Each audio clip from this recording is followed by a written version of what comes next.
Ada wanti isinii qabadhee dhiyaadheeru yeroo dheeraaf wanta irra hojjetaa tureeru wayii projektichi kun waa'ee browseriiti.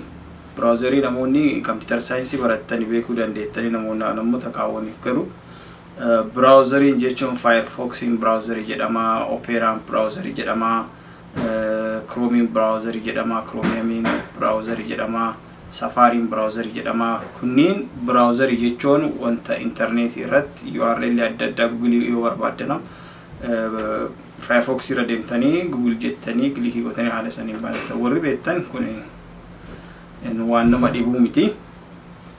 Garuu ani irra hojjetaa ture Chromium Chrome extension irratti Chrome irratti extension dabalamu jechuudha. Kun ammoo haala gaariin namoonni data isin use gootanii yookaan itti fayyadamtanii jettan namoonni biraa akka hin argine haala godhu jechuudha. Dhalatumaan Chrome kuni incognito jedhan private browsing adda keessanii wanta browse gootan jechuudha. Namni biraa akka information keessanii arganne goosisu. Keessattuu warroonni mana wifi fadeemaa fayyadamtan computer irra jechuudha. Baay'ee isin gargaaruu danda'a. Keessattuu Chrome yeroo fayyadamtan. Warroonni Chrome ammoo Chrome baay'ee fast waan ta'eef Chrome malee yeroo baay'ee Ameerikaa kana keessatti namni baay'een Chrome fayyadamanii. Kanaaf Chrome irratti application isan develop godhee extension jedhama garuu Chrome irratti so extension ichi justme jedhama because private suni justme waliin deemuuf justme jedha yaa duuba kana irratti illee hin mul'ata.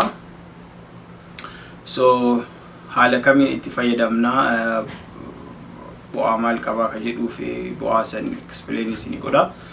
Faayidaan isaa yoo browsing gootanii kaatan website browsering keessan fakkeenyaaf Firefox ta'e, Chromium ta'e, Chrome ta'e save godha information keessan. History irra click yoo godhan namoonni isiniin booda computer sanirra fayyadaman arguu danda'u wanta isin fayyadamtan hunda.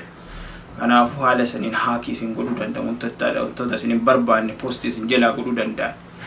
Kanaafuu extension kuni haala saniin duubarraan justme ka jedhutti daatan Facebook yoo ta'e facebook.com/justme yoo jettan isin seensaa achiin booda ammoo information keessan saving ta'u jechuudha. Karaa biraatiin illee fayyadamuu dandeettanii garuu guyyaa tokko irraanfachuun keessa wanta noollee fi rakkina biraa keessa seensuu danda'a. Keessattuu namoonni information sensitive ta'e fayyadamtan baay'ee isin gargaaruu danda'a jedhee waa yaaduu fi itti fayyadamtanillee ilaaltanillee keessattuu warroonni computer science fi computer engineering barattanii warra Itoophiyaa keessa jiraattan biyya alaallee yoo jiraattanii cheekii godhaatii itti fayyadamaatii yoo jaalattanis yoo jibbitanis idea biraallee yoo qabaattan na ergaa haala sanii hundaa'uudhaan fooyyessee bareechisee isinii dhiyeessuu danda'a. Okay? Kanaaf kafaltiin hin jiru free use gootanii haala itti fayyadaman ammoo computer kiyyarra seenee isinitti agarsiisa. Gaaffii yoo qabaattan comment jalatti itti naa godhaa. Gama biraatiin gara computeraa deemee kaafee isin mul'isa jechuudha. Okay. Haalli isin internet irratti Chrome argattanii fakkeenyaaf Chrome jennee isin mul'isa. Chrome waa inni fakkaatu. Chrome image isa isin mul'isa. Kuno kana Chrome kanatti kayoo fayyadamtanii kana kuno kan jedhaaru Chrome kana fakkaata. Garuu extension icha Chrome kana irratti adii gootanii barbaaddanii dura Chrome kana bantanii achi Chrome extension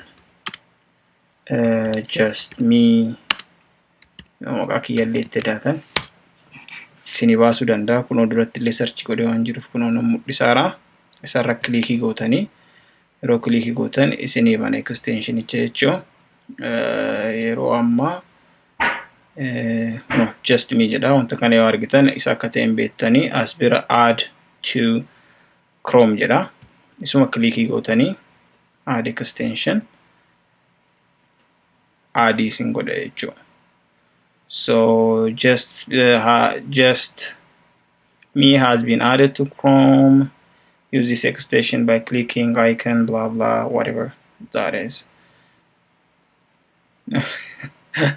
Okay, so haala kanaan extensionicha ega dabalatanii booda yeroo fayyadamtanii asirra fakkeenyaaf as bira yoo dhufne jenne Facebook maal akka fayyadu isin mul'isa .com jedhee jadhisee yoo seene Facebook kiyyanaa banaa fakkeenyaaf mee Facebook kiyya homepage bira deemnaa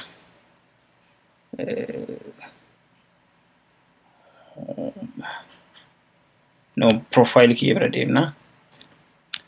So profile kiyyarra wantoota jiran ilaallaa. Some stuff on here. What happy birthday naan jedhee Roomaa jira. Ethiopia Army Chief in jira. Washington Post waan baasee kana clickii godhee argitan kana jechuudha. Dheerataara dhiqqoo garuu viidiyochi. So now fixee hajaa baheetti fayyadamee. So I am going to close it down. Cufaa. Amma stream kun save ka ta'eeru kan laallame. Let me get rid of this. Let's go open a new on browser on tabi harobane. Then as bira dhufeet history kana bira dhufee olaal ayatanii bakkee aan dhaqee mulu Ethiopia Army Chief other officials waa'ee amma click irra godhisan jechuudha. Facebook irratti bakkee aan clickii godhe amma sitti yoo duuba deebi'uu barbaade bakkee dura ture na deebisa bakkee yoo godhe haga yeroo jalqaba am page baneetitti bakkee Facebook itti jedhee bulu save godha jechuudha. Karaa biraatiin ammoo Google jennu google.com inni waa'ee maal ilaallame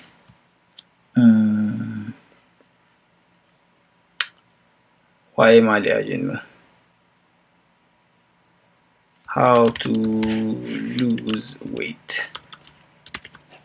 Biyya kana waan ka waan o'a.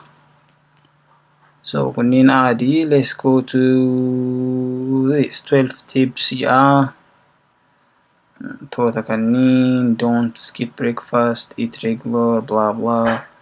Information kanniin naa kennaara.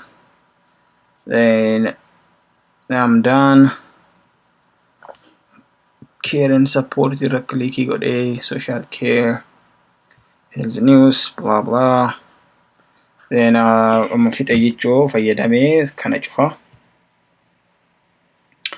Amma deebi'ee this is a new tab akkuma argitan wannoon URL isaa banaa duwwaa asbira dhufee history isaa irra olaal bitanii behind the headline bitanii wantuma anamma irra ture san namni biraa amma hagaa cufee deemeen booda akkana irra deebi'ee wantan godhaaru hundaa arguu danda'a jechuudha. So extensionichi kun wanti isin fayyadu wanta isin fayyadamtanii jettan yeroo hajaa baatanii jettan isinii balleessa jechuu ufumaa jechuudha. So amma try haa goonume google.com/justme du jedheeni amma incognito bane jechuudha. Is private kun waan fedhe ilaalee cufnaan hin bada. So let's go to Amazon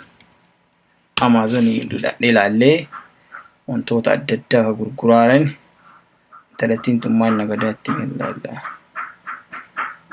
So iva toota adda addaa palm tree, eco-dot kunniin bireeddaa furiin gurguramaa wanta kanaati. All right, kun amulu isin explain godhuufi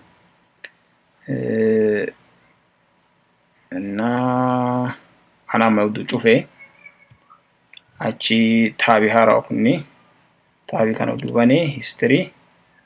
There is nothing about Amazon. Wanta Amazonii wanta mul'isu wanta akkatti illee hin jiru. Kanaaf keessattuu warra mana internetii deemtanii kayoo fayyadamtanii keessattuu warra mana internetii deemtanii fayyadamtan kompiitara tokko irratti namoota adda addaa wajjin biiroo keessa kayoo fayyadamtanii kompiitara hiriyyaa keessanii kafatanii irra fayyadamtanii uumamure yoo ta'e justme kun baay'ee isin gargaaruu danda'a. Install itti godhaati fayyadama. Bara wayii haakii godhamee formationii jedhamu wayii Jawaarillee postii ka godhee ture nama waggaa 10 browse history isaa tuulamee taa'eeru. Sunam informationii jiruu keessa muluu waan mul'isuuf history browser history keessan data baay'ee barbaachisaa waan ta'eef protective godhuu qabdan. Kanaafuu itti fayyadamaa yaada yoo qabaattanii jettan informationii adda addaa yoo raawwachuu barbaadan wantoota aappii adda addaa wantoota adda addaa akka namaatiin developii haa godhamu qabu idea yoo qabaattanii jettan mee idea naa kennaa. Galatoomaa na jajjabeessuu irraanfatinaa isinii jajjabaadhaa. Galatoomaa.